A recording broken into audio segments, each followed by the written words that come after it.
कालिकाय नमः स्वाहा। Welcome to सिद्धि ओम 20। ह्रीं कालिकाय जय माँ नमः काली, जय माँ स्वाहा। तारा। ओम ह्रीं सिद्धि 20 कालिकाय में नमः स्वाहा। मैं सबसे पहले ओम ह्रीं एक 64 कालिकाय नमः योगिनी स्वाहा। स्वर ध्यान ओम ह्रीं जो कालिकाय मैं रोज डालता हूँ, हर दिन एक नई योगिनी और उनका मंत्र डालता हूँ। ये योगिनी कौन है?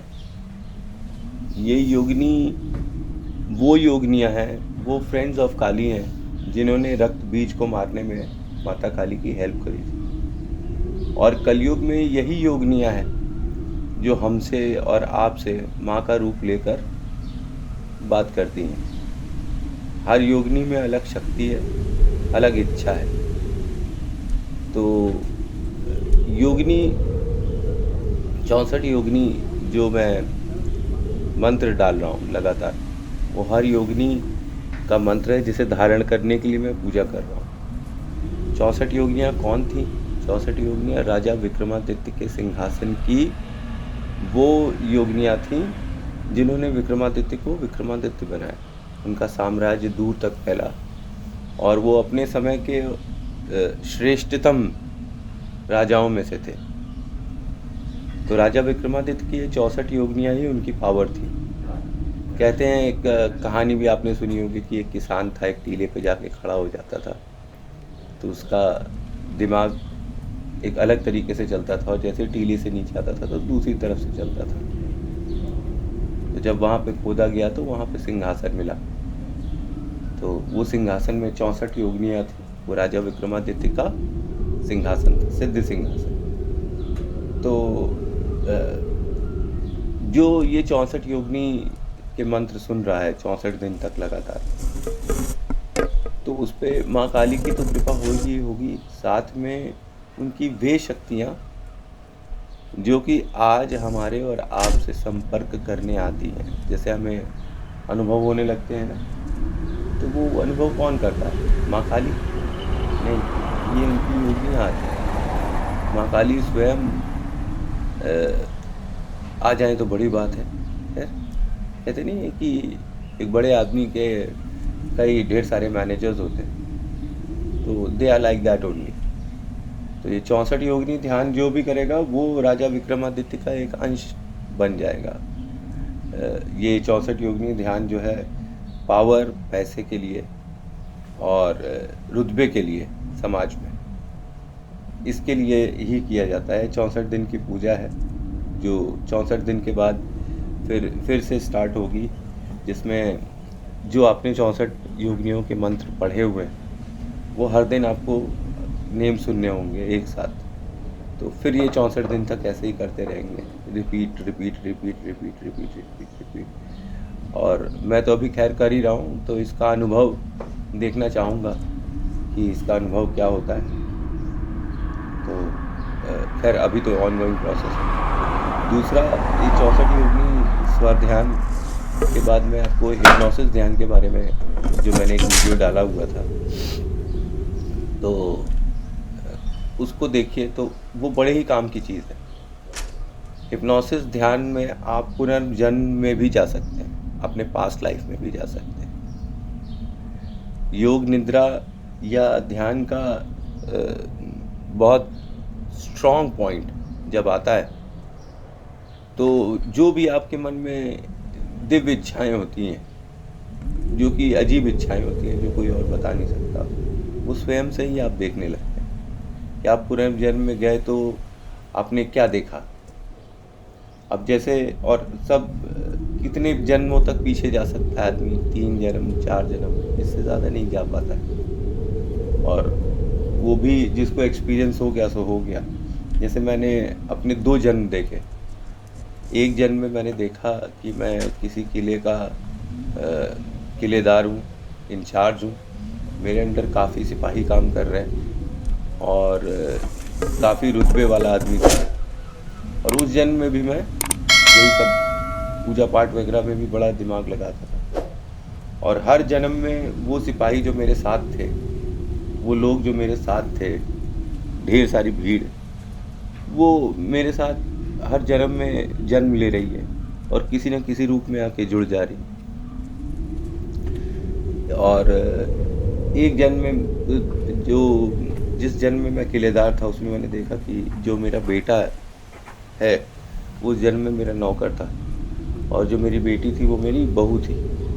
तो अब जब देखो मेरी बेटी मेरे बेटे को बोलती रहती बेटा बड़ा है, जब कि भाई चुप बचपन से बोलती।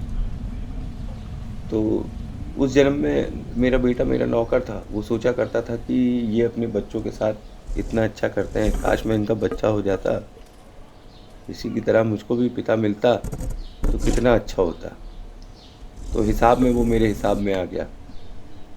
और बेटी मेरी जो थी वो मेरी पिछले जन्म की बहू थी, तो वो इस जन्म में आ गई है। अब जो मेरा दामाद होगा जिससे मेरी बेटी की शादी होगी, मेरी जो ध्यान में है कि वो मेरा बेटा होगा जो मुझे मिलेगा बाद में। और एक जन्म और देखा मैंने पीछे, तो मैंने देखा कि जो मेरे पितृ थे, मतलब मेरे दादाजी जो अब नहीं हैं, स्वर्गवासी हैं, उन्होंने रीबर्थ लिया हुआ है मेरे बेटे के रूप मेरे घर में। तो ये मैंने 2 चीज़ें ध्यान में देखी, और ये हिप्नोसिस ध्यान से आपको बहुत ईज़िली मिल जाएगा रास्ता। क्योंकि जब आप ध्यान करने लगेंगे बैठकर, और अब अपने आप से कोई भी वादा कर लीजिए, कोई भी चीज़ कर लीजिए, वो आप कर ले जाएंगे। यही उसकी शक्ति है। मन की शक्ति और मंत्रों की शक्ति दोनों ही आपको इस हिप्नोसिस ध्यान से मिल जाएगी। बशर्ते आप सुबह उठिए 3:30 पे और 5 बजे तक पूजा पाठ करिए, तो ज़्यादा अच्छे रिज़ल्ट मिलते हैं।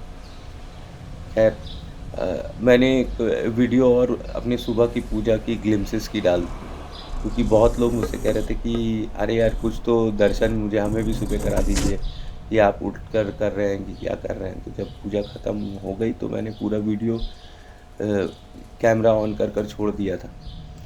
तो इसमें मैंने थोड़े कट करके थोड़े ग्लिम्सेस लगा दिए, ये दिखाने के लिए कि सिद्धि पूजा मैं कैसे करता हूँ, कैसे नहीं करता हूँ, थोड़ा सा सबको आइडिया हो जाए। अच्छा, ध्यान करने से लाभ क्या होगा? लाभ ये होगा कि आपकी कंसंट्रेशन बहुत ही ज़ोरदार हो जाएगी। एक ज़ोरदार होती है, एक ज़बरदस्त ज़ोरदार हो जाएगी।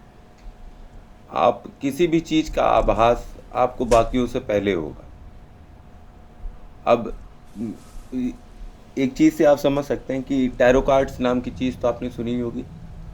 तो टैरो कार्ड्स अगर आपको नहीं पढ़ना आता है ना, आप कोई भी कार्ड निकालेंगे किसी का नाम लेकर, तो भी आपसे कार्ड्स बात करने लगेंगे कि क्या सिचुएशन है, क्या पोजीशन है। जैसे पत्री होती है वैसे ही टैरो कार्ड्स भी होते हैं, बट पत्री में आप थोड़ा मैथ्स और लॉजिक लगाते हैं, और टैरो कार्ड्स में तो साइकी काम करती है, इनविजिबल साइकी, जो आपने मंत्र जाप किया है जैसे, तो जो एनर्जी स्टोर है आपके अंदर वो टैरो कार्ड्स पे तड़ातड़ काम करने लगती है। अब जैसे कल एक बहन ने ही पूछा मुझसे कि इनकी तबीयत कैसी है, बर्थ डिटेल्स नहीं थी उनके पास पूरी, तो मैंने रैंडमली कार्ड उठाया और टैरो रीडिंग में उस बंदे का एक जो कार्ड है वो डेथ का आया। तो मैंने उनसे बोला कि ये डेथ बेड पर हैं या फिर वो बहुत परेशान हैं, बीमार हैं, किसी न किसी वजह से ये बंदा बहुत ही ज़्यादा परेशान है या परेशानी में आने वाला है। एक्सीडेंट्स, हॉस्पिटल्स, डेथ का कार्ड निकला था। तो मैंने उनसे पूछा भी कि अगर सही कह रहा हूँ तो बताएं। तो अभी तक जवाब तो मिला नहीं है। और जब मैं उनसे बात कर रहा था तब मेरे ऑफिस में एक लड़का था, उसका एक जगह पैसा फंसा हुआ था। तो सामने बात हो रही थी। मुझसे बोला भैया लगता है वो डॉक्टर आपको पैसा नहीं देगा। तो हमने कहा कि अच्छा ये बात है। तो कहा हाँ। तो उसके लिए भी उस वक्त टैरो कार्ड रीडिंग निकाली। तो उसमें जो लड़की को पैसा मिलना है, जो उसकी होने वाली मतलब फियांसी है, उसको जो पैसा मिलना है, वो बंदा दिख रहा था उसको पैसा देते हुए। तो मैंने बोला कि पैसा तो मिल जाएगा। कहा नहीं नहीं वो नहीं देगा, इम्पॉसिबल है कि वो दे। तो मैंने कहा नहीं तुम देखो। तो सामने सामने मतलब बमुश्किल 10 मिनट की बात है ये, रैंडमली मैंने फटाक से उसकी टैरो कार्ड रीडिंग निकाली और उसे बताया कि उसको पैसा मिल रहा है। और 10 मिनट के बाद फ़ोन पर बातचीत हुई उसी शख्स से जो उसको पैसा देने वाला था। उसने बहुत ही ईज़िली बोला कि हाँ आपको पैसा हम दे रहे हैं। तो ये सब ध्यान की पावर है, ये कोई जादू टोना नहीं है। जब आप ध्यान करते हैं तो माँ काली की एनर्जीज आपकी पूरी बॉडी में वाइब्रेट करती रहती है। जो मंत्र होते हैं वो आपकी बोन्स को, ब्लड को, ऑर्गन्स को लगातार वाइब्रेट करते हैं। और जब आपके अंदर पॉजिटिविटी होती है तो पॉजिटिव वाइब्स निकलती हैं, और नेगेटिविटी होती है तो नेगेटिव वाइब्स निकलती हैं। अब जैसे आपका कोई अपमान कर दे तो चल जाएगा, लेकिन माँ का कोई अपमान करे तो नहीं चलेगा। इसीलिए मैं तो, मेरे लिए कोई कुछ कहता है तो मैं ज़्यादा बुरा नहीं मानता हूँ, क्योंकि मेरी हैसियत ही क्या है। मेरी हैसियत तो माँ के नाम लेने से ही है, और माँ मेरे साथ रहेगी तो सब कुछ ठीक है, हैसियत रहे न रहे कोई फ़र्क नहीं पड़ता।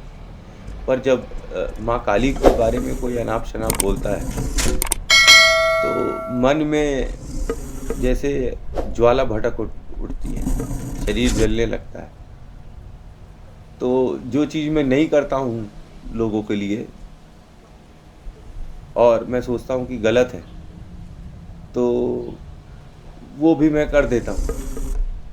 इसी तरह एक अभी ग्रुप था तो वहाँ पे मैं बस पोस्ट कर रहा था माता की पूजा, माता के मंत्र जो मैंने ऐसे यहाँ करता हूँ, और वो दोस्तों का ही ग्रुप था। पर उनमें से एक महामूर्ख वो क्रिश्चियन था, तो उसने उंगली उठा दी कि ये सब चीज़ें यहाँ नहीं रखा जाए, क्योंकि ये जो है सेल्स पर्सन है, हम सेलिंग कर रहे हैं। हमने क्या सेलिंग करी?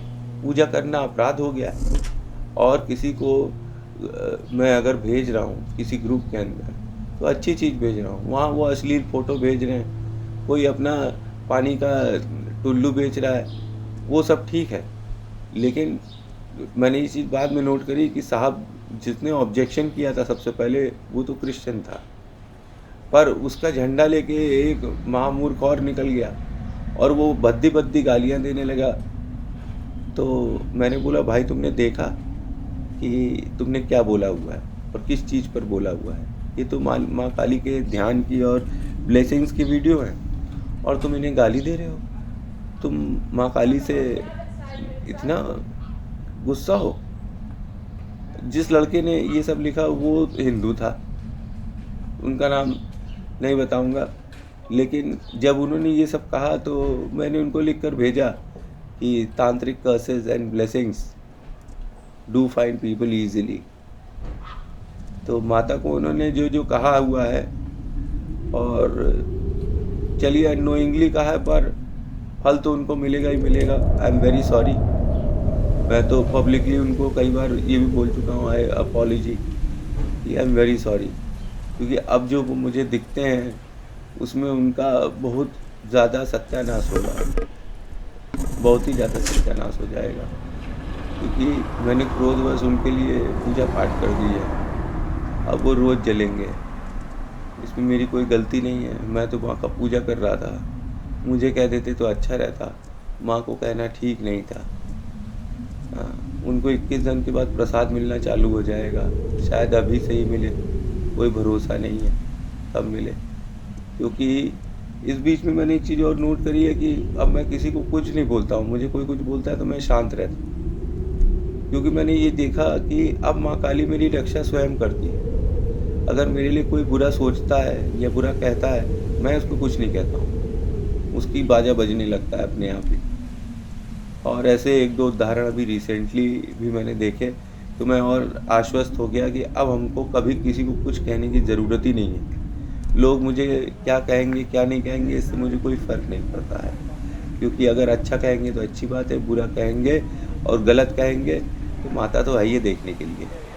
अब मैं कभी भी ये सोचता नहीं हूँ कि मैं इसको पोज़ दूँ, मैं निंदा नहीं करता हूँ ज़्यादा लोगों की। लेकिन जब मेरी माँ को कोई कुछ कहता है, तो मेरा खून खौल उठता है और मैं उसके लिए जैसे सबके लिए प्रार्थना करता हूँ ना, तो उसके लिए मैं कर्स वाले स्पेल्स डालता हूँ, कर्स करता हूँ उसको और ऐसा स्पेल डालता हूँ कि वो भी आएगा घुटनों पर।